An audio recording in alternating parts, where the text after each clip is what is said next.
प्रभु यीशु मसीह की जय हो आज।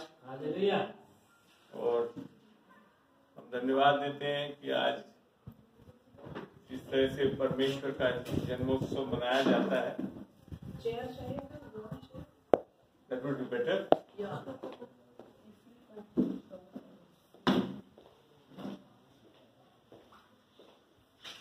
जैसा कि आज हम सब इकट्ठे हुए यीशु मसीह के जन्मोत्सव पे, निस्संदेह सबसे आनंद का विषय है और इस विषय को समझना भी बहुत जरूरी है। यीशु मसीह के बारे में जानने के लिए खाली जन्मोत्सव मनाने से कोई अंत नहीं हो जाता। उसके बाद कुछ हुआ कि यीशु मसीह को बड़ी दर्दनाक क्रूस की सजा, एक तरह से उसके ऊपर हमारे पापों के कारण उन्होंने सारी सजा सही, मारे गए। और वहां पे भी खत्म नहीं हो जाता। कई लोग उधर पे रुक जाते हैं कि अच्छा यीशु मसीह का जन्म और यीशु मसीह के मरने से हम लोग का सब कुछ हो जाता है। ऐसा नहीं है। सबसे बड़ी बात है कि यीशु मसीह फिर पुनर्जीवित हो गया। वो है सबसे बड़ा संदेश।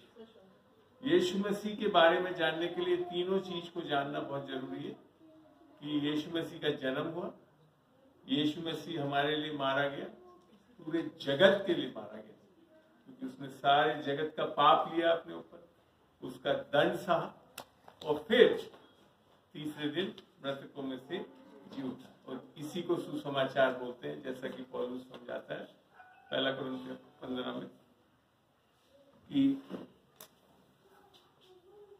पहला कुरिन्थियों 15:1-3 में पढ़ते हैं, वहां बड़ा स्पष्ट लिख रखा है कि वे हमारे पापों के लिए मारा गया, गाड़ा गया और तीसरे दिन जी उठा। वही कारण है जिससे हमारा उद्धार, जो हिंदू धर्म में मोक्ष के बारे में बात बताते हैं और मोमेडन्स जो कि निजात बोलते हैं उसको, तो ये चीज के लिए यीशु मसीह का आना जरूरी है। मगर ऐसा क्या पड़ गया जब परमेश्वर ने क्रिएशन करा, जब सृजन करा सबका, और सबसे पहले मनुष्य अर्थात आदम और हव्वा को सृजा, तो ऐसा क्या चीज हो गई जिसके कारण ये सब होना पड़ा? ये बात जानना भी बहुत जरूरी है। अगर इस चीज को हम समझ सकेंगे तभी हम पूर्ण रीति से सत्य को जानेंगे, तब जाकर हमको समझ में आएगा कि यीशु मसीह ही क्यों जरूरी है। नहीं तो हम कहीं ना कहीं कोई धर्म में चलते हैं, हम किसी न किसी धर्म में जुड़े हुए हैं, पैदा हुए हैं किसी एक धर्म में, और धर्म में चलते हुए हम ये सब मान्यताएं हैं कि हाँ परमेश्वर एक है और सब रास्ते परमेश्वर की ओर जाते हैं। मगर मेरे ख्याल से इस सत्य को नहीं जान सकते, क्योंकि रास्ते के बारे में जब आता है तो यीशु मसीह एक ऐसा मनुष्य है जिसने, जो कि परमेश्वर स्वयं था, जो मनुष्य के रूप में आया, जिसने बड़े स्पष्ट रूप से यूहन्ना 14:6 में बोला, मैं ही मार्ग, ही मीन्स और कोई नहीं, मैं ही मार्ग हूं, मैं ही सत्य हूं, मैं ही जीवन हूं। और उसके आगे जब उसने एक बहुत बड़ी चीज बोली, उसने ये नहीं बोला कि मेरे द्वारा तुम परमेश्वर के पास जाओगे, वहां लिखा मेरे द्वारा तुम पिता के पास नहीं जा सकते। क्योंकि बाइबल बड़ा स्पष्ट बताती है इब्रानियों 12 में, आत्माओं का पिता मात्र परमेश्वर ही हो सकता है। हमारे माँ बाप जो शरीर के होते हैं, हम जो जन्मे, निस्संदेह हमारे माँ बाप की इच्छा से, उनके कारण से हम फिजिकल बर्थ लेते हैं, इस संसार में आते हैं, वो भी बहुत जरूरी है। जैसा कि यीशु मसीह ने भी बोला यूहन्ना जब 3 में कि जब तक तुम जल से और आत्मा से नहीं जन्मोगे तो तुम परमेश्वर का राज्य नहीं दे सकते। तो वो जल जो है वो बपतिस्मा नहीं है पानी का, वहां का मतलब है कि आपका जब तक शारीरिक जन्म नहीं होगा, जैसे कि अगली आयत में लिखा है, जो शरीर से जन्मा है वो शरीर है और जो आत्मा से जन्मा है वो आत्मा है। तो शारीरिक जन्म निस्संदेह मनुष्य के माँ बाप के कारण हम लोग आते हैं, मगर आत्मिक जन्म हमारा कब होता है? जब परमेश्वर की आत्मा से हो, जिसको बेसिकली निजात बोलते हैं। जैसे कि हिंदू धर्म में बोलता है जब आत्मा जाकर परमात्मा से एक हो जाती है तब हमारा मोक्ष होता है। यही चीज बाइबल में जिंदा रहते हुए पता पड़ जाता है, जैसा कि पहला कुरिन्थियों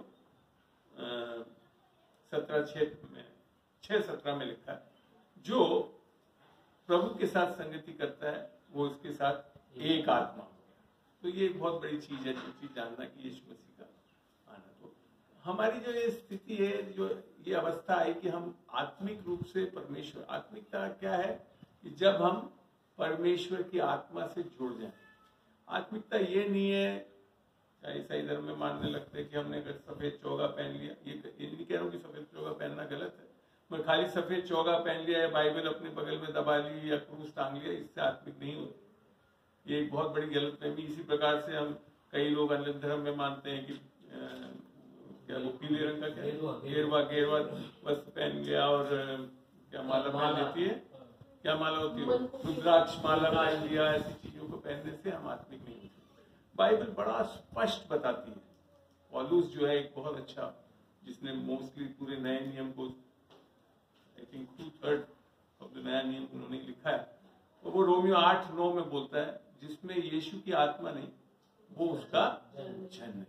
तो बात आत्मिक कब बनते हैं? जब हम परमेश्वर की आत्मा आकर हमारे अंदर वास करती है, तब जाकर हम आत्मिक होते हैं, अन्यथा नहीं होती। कई बार धर्म ने इस चीज को समझा नहीं है। धर्म ये मानता है कि कण कण में भगवान है और सब में आत्मा होती है। यहाँ तक ईसाई धर्म में भी ऐसे ही मानते हैं कि सब में यीशु की आत्मा है। ऐसा नहीं है।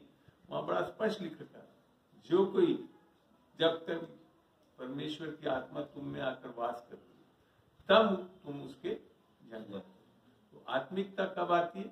जब हम परमेश्वर पवित्र आत्मा, जैसे बाइबल में बता रहे हैं, जब वो आकर हमारे अंदर हमारे हृदय में वास करती है। तो ये चीज गलतियों में बड़ा स्पष्ट बोला है कि तुम पुत्र होगे और तुम्हारे अंदर यीशु की आत्मा, उसके पुत्र की आत्मा तुम्हारे हृदयों में भेजी गई, जिसको अनुग्रह की आत्मा भी बताया जाता है। इब्रानियों 10:29 में बड़ा स्पष्ट लिख रखा है कि अनुग्रह की आत्मा को खेदित न करें। तो अनुग्रह की आत्मा, अनुग्रह ये भी नहीं है कि एक कोई सोच है या समझ है, जैसे कि धर्मों में चलते हैं, अच्छा हमारे पास घर मिल गया, गाड़ी मिल गया, अनुग्रह हो गया। अनुग्रह नहीं, उससे बढ़कर है अनुग्रह। अनुग्रह एक व्यक्ति है जो कि यीशु मसीह स्वयं है, जो आत्मिक है, और उसकी आत्मा जब हमारे अंदर आकर वास करती है हमारे अंदर, तब अनुग्रह मिलता है। जिसको गलतियों 6 की आखिरी आयत में बड़ा अच्छा स्पष्ट लिखा है कि अनुग्रह कहाँ आ रहा है? आपकी आत्मा में आ रहा है, हृदय में आ रहा है। ये चीज है वो अनुग्रह जिसको हमको पाना है। और ये अवस्था ऐसी इसके लिए भी क्योंकि पहले आदम ने निस्संदेह अनाज्ञाकारिता करी। परमेश्वर ने बड़ा स्पष्ट रूप से उत्पत्ति 2:16 में बोला था कि तुम आदम की वाटिका के सब फलों को खा सकते, केवल एक वृक्ष के फल को मत खाना, जो कि ज्ञान का वृक्ष है, और जिस दिन उस फल को खाओगे तो निस्संदेह तुम मर जाओगे। निस्संदेह मरने जो बात है, मगर उन्होंने खाया, आदम और हव्वा जो पहले थे उन्होंने खाया, वो फिजिकल डेथ नहीं हुई, जिंदा थे 935 साल तक मेरे ख्याल से आदम जिंदा रहा उसके बाद। परंतु वहां पे जब चीज लिखा है वचन में बड़ा स्पष्ट, निश्चय ही तुम्हारी मृत्यु हो जाएगी, तो आत्मिक मृत्यु, जिसको पौलुस ने बड़ा अच्छा रोमियो 5:19 में लिखा है कि एक मनुष्य की अनाज्ञाकारिता के कारण कई लोग पापी ठहरे। पापी हम इसके लिए नहीं ठहरते हैं कि हम पापों को कर रहे हैं इसके लिए पापी हो। ये धर्म बताता है कि आप पापों को कर रहे हैं इसके लिए पापी, तो पापों को ठीक कर लो तो निष्पाप हो जाओ। ऐसा नहीं हो सकता, बल्कि उल्टा है कि हम क्योंकि पापी हैं इसके लिए पापों को करते हैं। तो खाली पापों को रोकने से निष्पाप नहीं हो जाएंगे। तो उसके बाद 5:19 में समझाया, वहीं पे आगे लिखा है, ऐसे ही जैसे एक मनुष्य की अनाज्ञाकारिता के कारण कई लोग पापी ठहरे, तो एक की आज्ञाकारिता के कारण कई लोग धर्मी ठहरे। और वो कौन है? वो दूसरा आदम बोला जाता है यीशु को।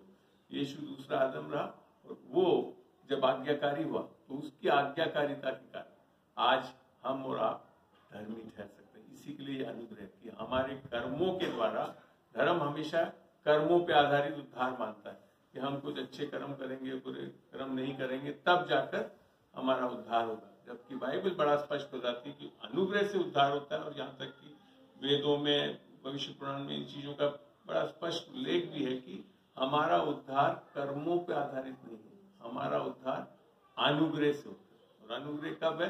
जबकि हमारे कर्म उसमें इन्वॉल्व नहीं, मात्र विश्वास इन्वॉल्व होता है। विश्वास भी किस पे? हमारे ऊपर नहीं, हमारे कर्मों पे नहीं, विश्वास उस पे जो यीशु मसीह ने किया, तब जाकर हमारा उद्धार होता है। विश्वास सार्थक कब होता है?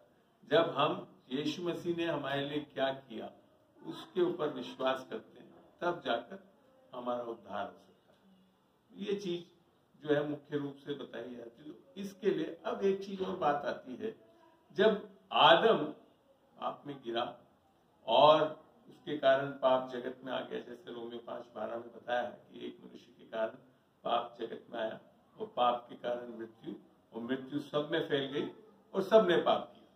तो यहाँ समझ में कई बार सोचने पड़ जाते हैं लोग कि परमेश्वर ने जब ये ऐसा बनाया क्यों कि वो गिर गुरा जाए।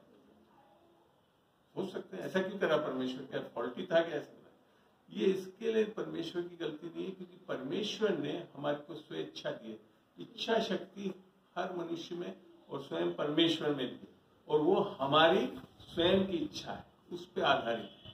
और ये स्वयं की इच्छा क्यों है? क्योंकि परमेश्वर के बारे में ही बाइबल में लिख रखा है कि परमेश्वर स्वयं प्रेम है। परमेश्वर में प्रेम नहीं है, परमेश्वर स्वयं प्रेम है। यूहन्ना 4 में, पहला यूहन्ना 4 में इस पर लिख रखा, 2-3 बार आता है।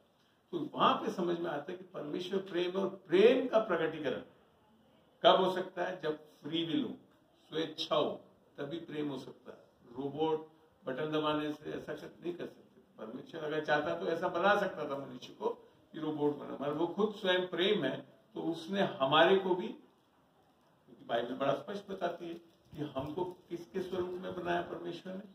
अपने स्वरूप में बनाया, और उसके स्वरूप में स्वेच्छा है।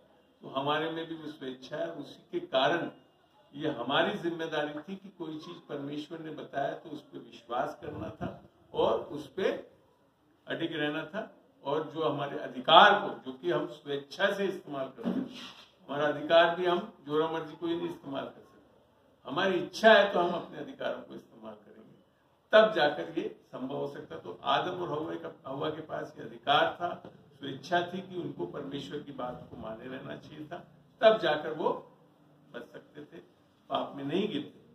और आज भी पाप में गिरने का कारण और कुछ नहीं कि परमेश्वर ने हमारे को सब चीजें बाइबल के अंदर दे दी है। अब हमारी इच्छा है कि हम उसको चुने और उस पर चलें, और उसको चलने का बहुत आसान तरीका है स्वयं परमेश्वर की आत्मा को। पवित्र आत्मा के लिए बाइबल बार बार बताती है कि वो हमारा सहायक है। यूहन्ना 16:7-8 लिखा है। इंग्लिश में बड़ा अच्छा लगता है, विशेषकर amplified. He is a comforter, counsellor, adviser, stand by. Stand by समझते हैं?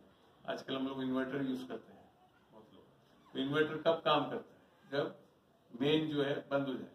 तो इससे ये तो हमको बंद होने से परमेश्वर की आत्मा हमारे को चला सकती है। जब तक हम अपनी स्वेच्छा से अपना आप चलते रहेंगे तो नहीं सही चल पाएंगे, कहीं ना कहीं गलती कर सकते हैं। तो यहाँ पे समझ में आता है कि परमेश्वर। अब दूसरी चीज बात आती है कि जब इस पृथ्वी की सृष्टि करी और मनुष्य को बनाया था, सबसे पहले आदम और हव्वा को, तो परमेश्वर ने इस पृथ्वी के, जो कि पहले सब कुछ बना दिया था 6 दिन के अंदर, और आखिरी दिन परमेश्वर ने 6ठे दिन मनुष्य को बनाया। तो उसने क्या बनाकर दिया? हमको इस चीज को समझना चाहिए कि परमेश्वर ने मनुष्य को पहले नहीं बनाया और फिर कहा कि अब तू मेहनत कर, अब तू बना और ये कर, सब चीज बनाकर दी। उसको सारा प्रोविजन दिया, उसको भरपूरी थी आदमी की बात। इतने फल थे कि जिंदगी भर के सालों साल सारे आज तक अगर हम लोग जो है खाते रहते तो भी कम नहीं पड़ता, क्योंकि परमेश्वर ने बनाया था। तो कहीं परमेश्वर के लिए स्पष्ट लिख रखा है, Yeshu Masih he is a life, he is a god of abundance. Yeshu Masih आया ताकि हम जीवन पाए और भरपूरी का जीवन पाए। तो ऐसा सृष्टि करा था परमेश्वर, कभी कमी नहीं हो सकती। मगर जब चुना गलत, तब डेफिनेटली एक कारण था कि जैसा लिखा था कि अगर तू जिस दिन इस फल को खाएगा तो निश्चय मरना। दैट मीन्स कर्ज का कारण परमेश्वर ने नहीं था, हम माने मनुष्य जाति अर्थात आदम और उन लोग ने स्वयं इस चीज को गलत चुन के और कर्ज खाया। और कर्ज भी होगा। कर्ज कब हो रहा है? जब हम परमेश्वर की आशीष में चलने के लिए मना करते, समझ नहीं पा रहे, तो कर्ज सेटल हो सकता है। अब एक और बात आती है कि सृष्टि जब करी तो हमारे को परमेश्वर के स्वरूप बनाया, और स्वरूप जो था वो कैसा स्वरूप था? आत्मिक स्वरूप था। परमेश्वर आत्मा है, यूहन्ना 4:24 बताती है। और दूसरा कॉरिन्थियों 3:16-17 में बता प्रभु तो आत्मा, और जहाँ प्रभु की आत्मा है वहाँ स्वतंत्रता है। तो प्रभु जो है वो आत्मा है। पर मनुष्य का जो स्वरूप है, परमेश्वर जब बोलता है उत्पत्ति में कि हम मनुष्य के अपने स्वरूप में बनाए, तो उसका मतलब था कि हम आत्मिक रूप से बनाए। बेसिकली हमको कैसे बनाया? आत्मा बनाया। तो आज मैं रत्ना स्वामी बोलूं तो ये शरीर रत्ना स्वामी नहीं है। वास्तविक में रत्ना स्वामी कौन है? जो आत्मा मेरे अंदर रहती है। तो आत्मिक रूप में बनाया था। और आत्मिक, और साथ में फिर हमारे पास एक प्राण आया हमारे लिए, और इस शरीर में हम रहने वाले होंगे। इस पृथ्वी पे कुछ भी जो कार्य करते हैं वो उसके लिए एक शरीर होना जरूरी है। परमेश्वर ने मनुष्य को सृज के वो फिर उसको आशीष दे बोली। पहले उत्पत्ति 1:26-27 जब पढ़ते हैं तो वहां लिखा है, उसने कहा कि और बोल के आशीष दी। ये बहुत बड़ा रहस्य और सत्य है बाइबल का कि आशीष बोली जा सकती है और दी जा सकती है। तो बोला, इंग्लिश में बड़ा अच्छा लगता है, He blessed him to be fruitful. He said, be fruitful, multiply, subdue and have dominion. अर्थात आप फलवंत हो और बढ़े और अधिकार से जिए और जयवंत होकर जिए, अधिकार के साथ इस पृथ्वी से। और ये आशीष किसके पास थी? शरीर में जो मनुष्य था उसके पास थी। पृथ्वी पर आज भी आत्मिक चीजें भी कैसे कार्य करती है? मनुष्य के या शरीर के कार्य। बिना शरीर के कोई अधिकार यहाँ पे चल नहीं सकता। ये एक जरूरी बात। इसके लिए परमेश्वर ने क्योंकि आशीष दे चुका था और ये अधिकार दे चुका था मनुष्य को, इसके लिए literally God of this world, परमेश्वर ने किसको बनाया? आदम और हव्वा, उस जाति को, अर्थात पूरे मनुष्य जाति। और बाइबल में इंग्लिश में बड़ा अच्छा है, वहां पे जी जो है इसके लिए छोटा जी यूज करा हुआ है। That is not the big god, that is Elohim. मूल परमेश्वर कौन है? वो इलोहिम है, गॉड ऑफ द बाइबल। और पृथ्वी पर किसको अधिकार दिया? मनुष्य को अधिकार। इसके लिए जब वो अधिकार, फिर क्या हुआ कि जब उसने सरपंच जो था, अर्थात शैतान जो है आकर उन लोग को बरगलाया, बहकाया, और बेसिकली वो अधिकार किसने ले लिया? शैतान ने। और दिया किसने? परमेश्वर ने नहीं, इंसान अपनी इच्छा शक्ति और सही नहीं करते हुए गलती करी और अपना अधिकार दे दिया। इसके लिए बाइबल जब दूसरा कोरिन्थियों 4:4 में लिख रखा है, शैतान अब he became the god of this world। कौन बन गया? शैतान इस संसार का परमेश्वर। यहाँ तक कि उसने जब यीशु मसीह शरीर में आया तो उसको भी जाकर यही बोला कि तुझे देख, यहाँ पे जितना भी है सारा अधिकार मेरे पास है, मैं तुझे देता हूँ, मेरे को दंडवत कर। तो यहाँ तक वो उसकी इतनी हिम्मत हुई कि यीशु मसीह को भी उसने किसी तरह से टेम्प्ट करा। तो ये आज बड़ी बात है। तो ये चीज बहुत जरूरी है कि इस पृथ्वी पे मनुष्य कोई भी आत्मिक शक्ति को कार्य करने के लिए शरीर में आना पड़ा। तो जो चीज खोया था आदम ने, उसको रेस्टोर करने के लिए स्वयं परमेश्वर को भी क्या करना पड़ा?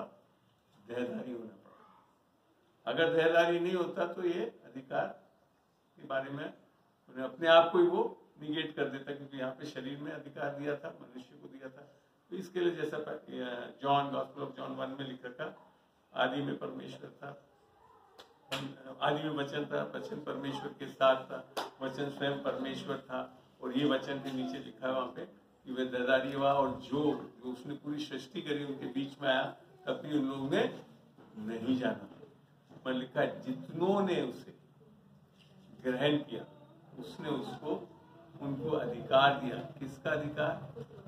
बेटा बेटी होने का अधिकार। और ये मांस और लहू से नहीं हुआ, ये स्वयं परमेश्वर का, कि परमेश्वर के द्वारा वो जन्मे गए और उस अधिकार को पाते। तो ये कैसे संभव हो सकता था कि पाप जो आ गया था, अर्थात पाप जो आत्मा में है, वो खाली पापों के करने से पाप नहीं है, वो बेसिकली परमेश्वर की आत्मा का विच्छेद होना आदम की वाटिका में, आदम में से जब उसने अनाज्ञाकारी कर, उसको वापस रेस्टोर करने के लिए क्या जरूरी था कि पाप बलि, जैसा कि इब्रानियों में लिखा था पापों की माफी किससे मिलती है? बिना लहू के बहाए पापों की माफी 9 में लिखा था, इब्रानी 9 में। तो उसके कारण उसको स्वयं बलि बना। पुरानी प्रथा में ये सब बलियों का जो था पूरा पुराने नियम में वो किसको डिपिक्ट कर रहा था? यीशु मसीह के आने का और उसको संपूर्ण कंप्लीट सैक्रिफाइस बनने के लिए। और ये खाली बाइबल में नहीं है, अन्य धर्म में भी बलियों की प्रथा है। और उसका मुख्य कारण यही होता था कि यज्ञ के रूप में करा जाता था, बलि चढ़ाई जाती थी, पापों से संबंध था। तो ये चीज सारे धर्मों में बताया गया कि पापों की माफी के लिए लहू बहाया जाना जरूरी। और लहू भी कैसा होना चाहिए? निष्खोट, निष्कलंक होना चाहिए, अर्थात उसमें कोई खोट नहीं होना चाहिए।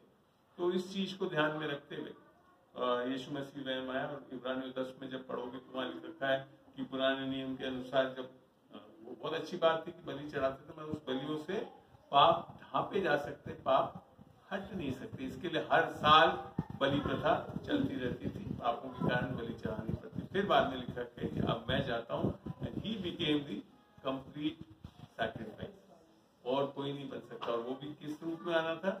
मनुष्य की देह में आना था। तो पाप भी जो करा गया था वो किस में करा गया था? देह में करा गया था, आत्मा में नहीं करा गया था, देह में करा गया था। और देह के लिए, पापों के लिए मजदूरी जो चुकाना है, जैसे रोमियो 6:23 में लिखे पापों की मजदूरी मृत्यु है। तो किसको देह चुकाना पड़ा? देह में। इसके लिए यीशु मसीह को देह में आना पड़ा और सारे पापों को अपने ऊपर लिया उसने कभी पाप नहीं किया। और फिर वो सजा ली। और सबसे बड़ी चीज है यीशु मसीह की जो बलि है वो पुराने नियम की बलियों से बहुत बढ़कर है। पुराने नियम में जब बलि चढ़ाई जाती थी तो परमेश्वर का क्रोध आग के रूप में आता था। और जब आपको ध्यान है, जब अन्य प्रॉफिट्स ने वो लोगों ने बलि चढ़ाई अन्य जाति वाली, और एलिया ने जब चढ़ाई, तो अन्य जाति वाली तो कोई ना कुछ आया ना कुछ, वही नहीं पड़ा रहा। तो वो ये ललकारता रहा तुम्हारा परमेश्वर क्या सो रहा है, फलाना। फिर जब एलिया ने करा तो उसने पहले पत्थर जमाया, उसके ऊपर बलि चढ़ाई और पानी से पूरा भर दिया, उस गड्ढे को भी भर दिया सब। और जब वो आग आई तो पत्थर वत्थर कुछ नहीं बचा था, सब कंज्यूम हो गया। पर यीशु मसीह जब बलि बना क्रूस पे, निस्संदेह परमेश्वर का पूरा क्रोध उसके ऊपर आया, और तब भी वो जिंदा था, मरा नहीं था यीशु मसीह। यीशु मसीह को लोग नहीं मार सके, स्वयं यीशु मसीह ने अपने प्राण दिया था। Now I give you my spirit. Yeshu Masih को कोई नहीं मार सकता था, क्योंकि यूहन्ना 10 में बड़ा असर, आई ले my life and I come again alive. ये है वो अलौकिक चीज, क्योंकि परमेश्वर का जो मेमना था वो पापों को जगत से उठा ले गया। और हम और आप उस बलि के कारण आज बड़े आराम से मात्र केवल विश्वास और अंगीकार करने से यीशु मसीह के द्वारा हम उद्धार को पा सकते हैं, उस आत्मा को पा सकते हैं। और ये है वो मेन संदेश। तो इसके लिए यीशु मसीह को जन्म लेना पड़ा। और दूसरी चीज जो कई बार धर्म में चलता है कि यीशु मसीह गरीब था तो इसके लिए मेंजर में जन्मा, ऐसा नहीं था। अगर आप पूरी बाइबल को पढ़ोगे तो यूसुफ और मरियम जब गए तो वो सराय ढूंढते हुए गए थे, पर उस दिन सराय में कोई जगह ही नहीं थी। आज जैसे जयपुर में आओ और आपको नहीं मिले, आप जानते हो पीक सीजन चलता, कई बार दिक्कत होती, इसके लिए नहीं रहे, गरीबी के कारण नहीं रहे, इसके लिए वो जाकर एक उसमें रहे। और उसके भी एक पीछे बैकग्राउंड है कि जो पुराने नियम में जैसे वो लैम्स होते थे, उनको जब जन्माते थे तो उनको एक पर्टिकुलर उसमें रखा जाता था, उस चीज को डिनोट करता है वो चीज, उसके लिए वो वहां पे जन्मा। और आप जानते हो जन्मा तो क्या हुआ था, उसी दिन कौन आए उससे मिलने के लिए, हैं? ये देखो, ये भी बाइबल की एक बहुत बड़ी फ्लॉ है। ये ट्रेडिशन है कि खाली 3 जन को मानते हैं, 3 नहीं लिख रखा, वहां लिख रखा है कई बुद्धिजीवी तो है, नॉट 3। वो क्योंकि हमने कंफ्यूज कर लिया लबान और क्या सोना, तो खाली 3 आए, नहीं बहुत आए थे उस दिन। और सब ने ये चीजें चढ़ाई थी, ऐसा नहीं कि 3 जन नहीं चढ़ाई थी, सब ने चढ़ाई थी। तो यीशु मसीह गरीब नहीं आया ही था, जब भी he was full of richness, भरा हुआ था। यीशु मसीह का जब जीवन देखोगे तो उसको मैंने कभी कमी नहीं रही। यहाँ तक आप में से सुना है कभी कोई मिनिस्ट्री वाला ट्रेजरर क्यों रखता है?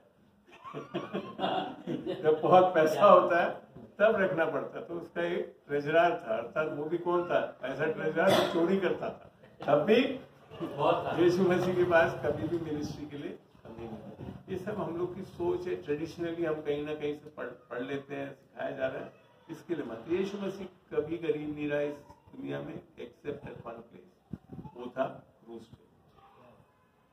रूस पे क्योंकि जैसा भाई आप जानते हो, आपकी फेमस मूवी है ना, रोटी कपड़ा और मकान, मनोज कुमार जी, तो वो था कि वहां वो भूखा था, नंगा था और प्यासा था। रूस पे वो खाली गरीब, और वो इसके लिए हुआ ताकि हम अमीर हो सके।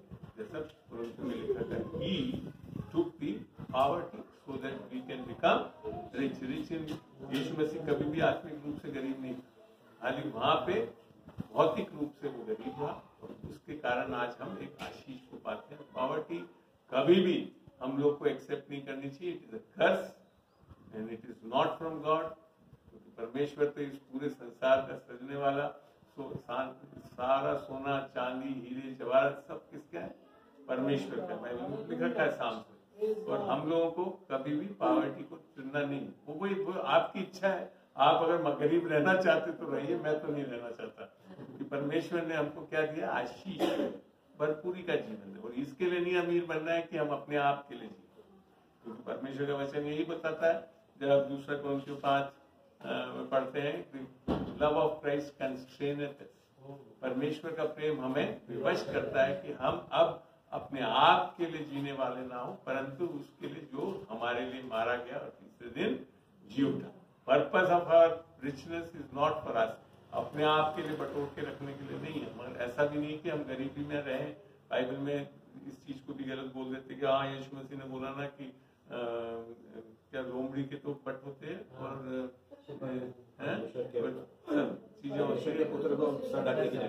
वो ऐसी जगह नहीं, वो एक परिस्थिति की बात थी। जब समारिया में से निकल रहा था, तो वहां के समारिया लोग जो है यहूदियों को अलाउ नहीं करते थे। तो वहां पे जब वो प्रीच करना चाहता था, टीच करना चाहता था, तब उसने वहां देखा कि लोगों ने उसको रहने, तब उसने बोला कि मेरे पास यहाँ पे रहने के लिए जगह नहीं आता था। परमेश्वर यीशु मसीह को देखेंगे तो इवन अगर भाई को देखें उस टाइम पर, जो कि उसके बाप थे, यीशु थे, वो एक कारपेंटर था। और carpenter was a very respectable position उस जमाने में, क्योंकि सब चीजें लकड़ी की बनती थी। आज के जैसे बिल्डर होंगे तो होते होंगे, मैं तो यही मानता हूँ। तो यीशु मसीह कभी गरीब नहीं रहा, ना तो क्रूस के पहले खाली क्रूस पे रहा, ना बाद में रहा। परमेश्वर उसका बहुत प्रोविजन था सब चीजें। उसके लिए तो टैक्स तो कहाँ, मछलियों में से सोने का सिक्का निकल के आ जाता था। परमेश्वर अलौकिक चलने वाला परमेश्वर था। आपके सारे क्रेडिट कार्ड फेल हो सकते हैं, परमेश्वर का कार्ड कभी नहीं फेल होता। ऐसा जीवन परमेश्वर का था, वो सब चीजें उसको प्रोविजन होती थी। गरीबी में वो ऐसा, हाँ निस्संदेह अगर परमेश्वर के रूप में देखा जाए तो उसके लिए फिलिपियों में लिखा था, वो कहा था, वो स्वयं परमेश्वर था। वो कहाँ था, स्वर्ग से उतरा था। स्वर्ग में क्या लिख रखा है, सोने के रोड होंगे, मैथ्यू साहब भी कराने आए थे, डामर की भी ऐसी सड़कों पे चलने वाला, ऐसी जगह से वो उतरा था। निस्संदेह वो जीरो मैन हो गया, बिल्कुल एक रूप से शून्य हो गया, और आज्ञाकारी हुआ, ताकि हम लोग के बड़े आसानी से उसके द्वारा आज्ञाकारी हो सके। तो ये वास्तविकता है, इसको बैलेंस्ड वे में देखना चाहिए। परमेश्वर के वचन को, यीशु मसीह के बारे में सही बताना चाहिए हम लोगों को। कई बार हम चीजों को बताते नहीं हो। ये था यीशु मसीह का आने का विषय। गरीब नहीं आया, वो एक तरह से बहुत गरीबी में नहीं रहा, जीवंत रहा, भरपूरी में रहा।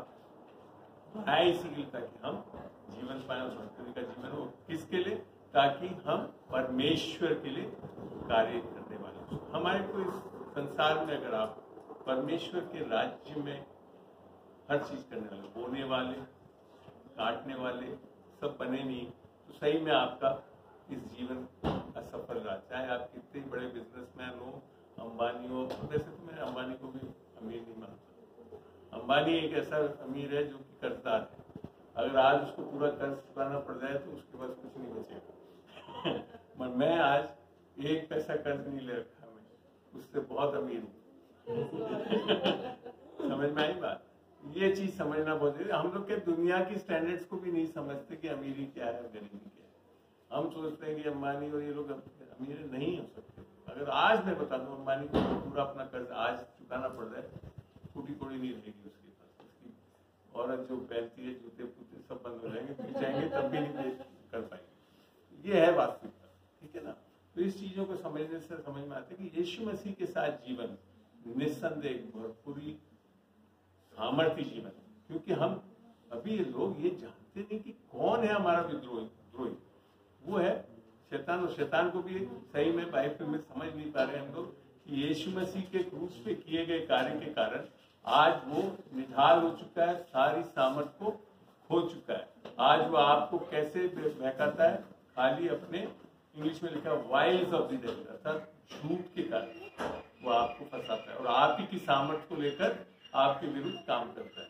इन चीजों को जब हम समझ जाएंगे तो आत्मिक लड़ाई भी बड़े आसानी से लड़ने वाले हो जाएंगे, क्योंकि वादा क्या लिख रखा है, जैसे लूका 10:19 में लिख रखा है, परमेश्वर का वचन बोलता है मैंने तुम्हारे को बिच्छुओं और सर्पों को रोकने के लिए और शैतान की सारी शक्ति के विरुद्ध खड़े होने के लिए अधिकार दिया, और वो तुम्हारा कुछ नहीं बिगाड़ सकता। आप ये चीज जान जाए, शैतान के पास अधिकार नहीं है, अधिकार नहीं। अधिकार सारा किसको दिया है?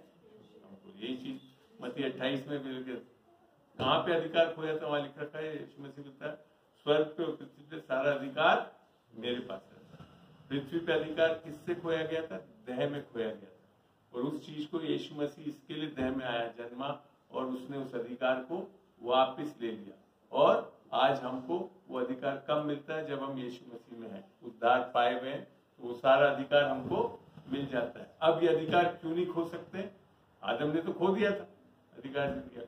आज एक मनुष्य अर्थात यीशु मसीह जो मनुष्य का पुत्र है, यीशु मसीह के बारे में बाइबल दो चीज बताती है, मनुष्य का पुत्र और परमेश्वर का पुत्र। परमेश्वर का पुत्र उसकी डिविनिटी है, अलौकिक चीज है, और मनुष्य का पुत्र आप और हमारे समान पृथ्वी पे मनुष्य के रूप में आया। वो मनुष्य जो है वो कभी भी वो अधिकार शैतान को नहीं देगा, ठीक है ना। और दाहिने हाथ में बैठा है आज जाकर परमेश्वर के, और हम भी उसके साथ स्वर्गीय स्थानों में बैठे हुए। अगर हम आज में कभी दे भी देते हैं शैतान को, जैसे यीशु मसीह पे विश्वास करके वापस उसका उस अनुग्रह को समझ लेते हैं, तो वो अधिकार हमारे पास रहता है, होता नहीं। क्योंकि यीशु मसीह ने बड़ा स्पष्ट बोला इब्रानियों 13:5 में कि मैं तुझे कभी नहीं त्यागूंगा, कभी नहीं। कभी उसको एम्प्लीफाइड बाइबल में पढ़िए तो बार बार लिखे, never never ever ever I will leave you not forsake you, कभी नहीं छोड़ूंगा, कभी नहीं त्यागूंगा। तो इसके कारण आज वो अधिकार हमारे पास हमेशा बना रहता है। निसंदेह हम लोग समझते नहीं है, वचनों को जानते नहीं है, सत्य को नहीं जानते, तब कभी निढाल होकर बिना अधिकार के सोचते हैं ऐसा। तो कभी जब गलती कर देते हैं तो सोचते हैं अरे अब तो कभी यीशु मसीह चला गया, फिर फास्टिंग में अड़ जाते हैं, बाइबलों को। इससे नहीं होता है। हम हमेशा धर्मी ठहरे रहेंगे, बने रहेंगे, वो अधिकार हमेशा हमारे पास है।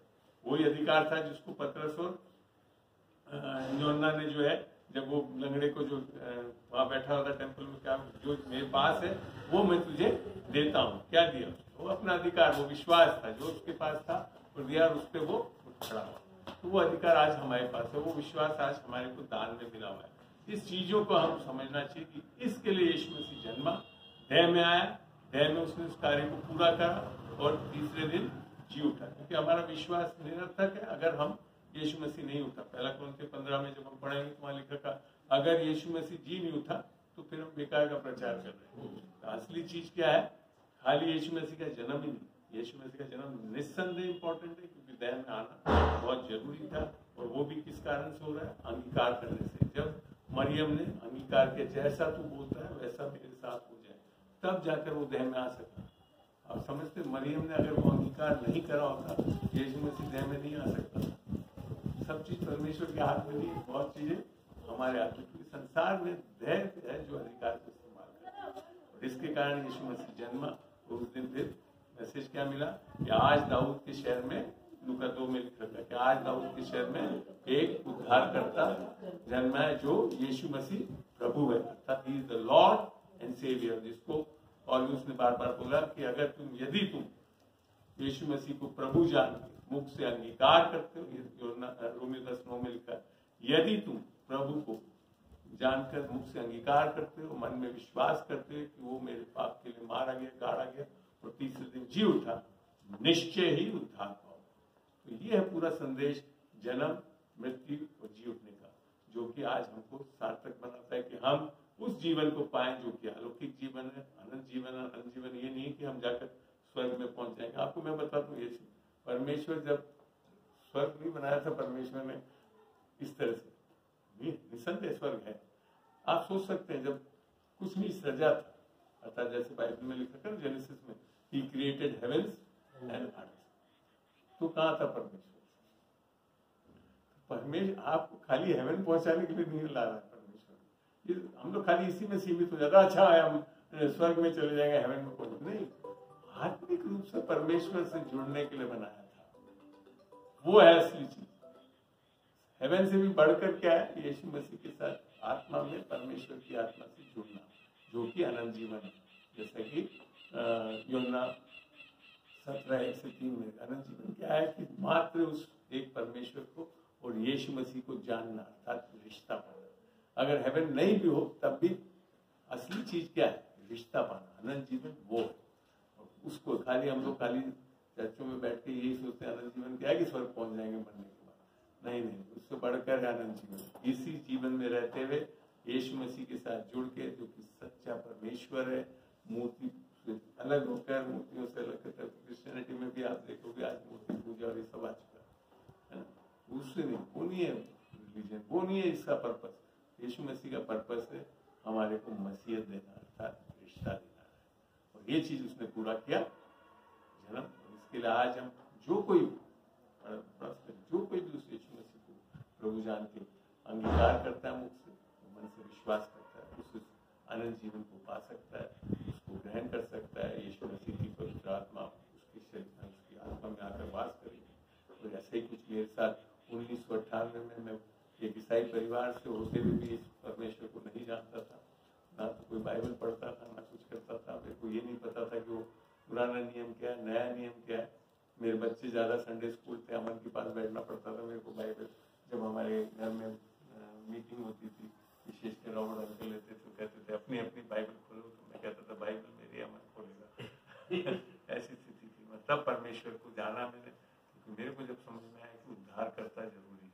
क्योंकि एक व्यक्ति के नॉर्मल लाइफ में मैं एक बहुत अच्छा व्यक्ति रहूं, तो ऐसा बहुत बड़ा गुनहगार नहीं रहा, कोई दारू पीने वाला, सिगरेट पीने वाला, ऐसी चीजें नहीं करी थी मैंने। तब भी जब मैं उद्धार पाया, जब समझ में आया कि मैं बहुत अच्छा पापी नरक की ओर जा रहा था, और अब इस उद्धार को पाया, इस वचन को पाया, यीशु मसीह को पाया, जिसके कारण उस अनुग्रह से आज एक बाइबल शिक्षक होने के कारण आज जो मैंने दिया, ये बिल्कुल इवेंजेलिकल अनॉइंटिंग है। मैंने अभी 4 दिन के 10 दिन से पुताई हो रही थी, ना तो कोई बाइबल पढ़ी है, ना कुछ पढ़ा है। और यहाँ आने के पहले कल रात को भी मैंने सोचा था, मैं तब भी थक गया था और सो गया, और तब भी आज प्रभु ने इतने प्यारे ढंग से वेल लिट इस मैसेज को दिया है, जो कि सही संदेश है क्रिसमस का, कि यीशु मसीह क्यों आया। सेंटा क्लॉज नहीं है क्रिसमस, खाली पार्टी नहीं है, केक नहीं है, क्रिसमस ट्री के भी बारे में पढ़ता था। Christmas tree is very simple to understand. Yeshu Masih किस पे टांगा गया? पेड़ पे, काट पे। That was the tree. और ये चीज बताऊं, यीशु मसीह का मरना निस्संदेह पापों की माफी दे सकता था, मगर क्रूस पे चढ़ने से कर्ज हट सकता था। श्राप कैसे हट सकता था? जब लकड़ी पे टांगा, जैसा कि गलतियों 3 में लिखा है, He became a curse on the tree so that we can be blessed। ये एक मेन कारण है क्रूसिफिक्शन का। खाली मरना तो क्या कह रहा हूँ ना, कि अगर इसमें से वैसे भी मर जाता है कोई, वैसे भी मार देते तो पाप की माफी मिल सकती है, आया जा सकता। मगर कर्ज हटने के लिए ये बहुत जरूरी था। और ये जो आप काम के उसके बाद क्या हुआ? He became, जैसे रोमियो 8 में लिखा था ना, when he has given his only son, why not he will give his all things free। ये सारी जो चीजें आपको डिपिक्ट करती है, वो गिफ्ट डिपिक्ट करती है। यीशु मसीह सब चीज आपको मुफ्त में देना चाहिए, और इसके लिए आज एक क्रिसमस ट्री सार्थक हो सकता है। He became a curse for us on the tree so that it can be a blessing for us। ये पर्पस से अगर क्रिसमस ट्री को समझे आप, जब तो पर्पस है, अन्यथा ये दुनियादारी की चीजें हैं कि सेंटा क्लॉज टांग दोगे, फलाना कर लोगे, गिफ्ट ले लोगे, मगर गिफ्ट देने वाला सेंटा क्लॉज नहीं। वास्तविकता में यीशु मसीह, जो कि टोटली क्रिसमस सेलिब्रेशन में से हटा दिया गया है, और जिसके कारण आज ये एक बिल्कुल अन्य जातियों का एक त्योहार, बल्कि अन्य जाति वाले लोग इसको ज्यादा मनाने लग गए हैं, और वास्तविक जो मसीह लोग हैं उसको समझे ही नहीं है, और आज उस चीजों को ले ही नहीं पा रहे जो कि हमको मिल चुका है। क्योंकि यीशु मसीह के द्वारा, जैसे 101 में लिख रखा है 3 में, we have received all spiritual blessings in Christ Jesus. सारी आत्मिक आशीषें दी, और खाली आत्मिक आशीष नहीं लिख रखा, पहला पत्रस 1:3-4 में लिख रखा, through him we have things, all things for life and godliness. हमारे जीवन के लिए और आत्मिकता के लिए सब कुछ मिल गया। इसके लिए यीशु मसीह का आना, मरना और तीसरे दिन जी उठना ही सार्थक है हमारे जीवन में। क्रिसमस को अगर इस रूप में जानोगे तब तो हमने इस जीवन में बहुत कुछ पा लिया। अन्यथा हम एक पापी आए हैं, पापी बन के चले जाएंगे, और गलतफहमी में मत रहना, जब वहां जाकर खड़े होंगे तो सबके मुंह चुप कर दिए जाएंगे, क्योंकि एक भी अगर आपने पाप आपके ऊपर रह गया तो आप दोषी करार दिए जाओगे, नरक जाओगे। स्वर्ग के जाने के लिए सोच के बैठे हैं, वहां पे भी नहीं जा पाएंगे। इसके लिए यीशु मसीह के पापों की माफी लेना बहुत जरूरी है, और उस चीज से हम जीवन पाए, अनंत जीवन पा सके। प्रभु का धन्यवाद हो, और आज इसी के साथ इस संदेश को मैं समाप्त करना चाहूंगा, और वापिस आप सबको यीशु मसीह का जन्मोत्सव बहुत बहुत मुबारक हो।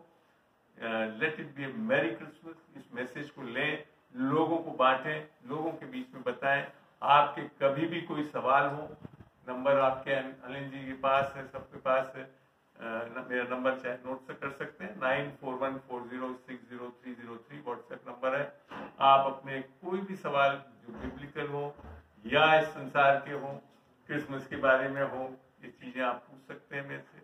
निसंदेह आप मेरे से उत्तर पाएंगे, फोन पे में भी, व्हाट्सएप मैसेज से, और इस चीज को आप आगे बढ़ाएं। यही मेरी इच्छा है, खाली मनाते नहीं रह जाए, इसको बढ़ाने वाले बन जाए। यही संदेश है, यही सार्थक होगा यीशु मसीह का विटनेसिंग। क्योंकि यीशु मसीह, और विटनेसिंग भी कैसे, खाली यीशु मसीह के बारे में नहीं बताना है। बाइबल में एक्स में लिख रखा, you will witness me. Witness me नहीं, जैसा वो चलता था, जैसे पहला महीना 2:6 में, जैसा यीशु मसीह चलता था वैसे हम चलने वाले हो।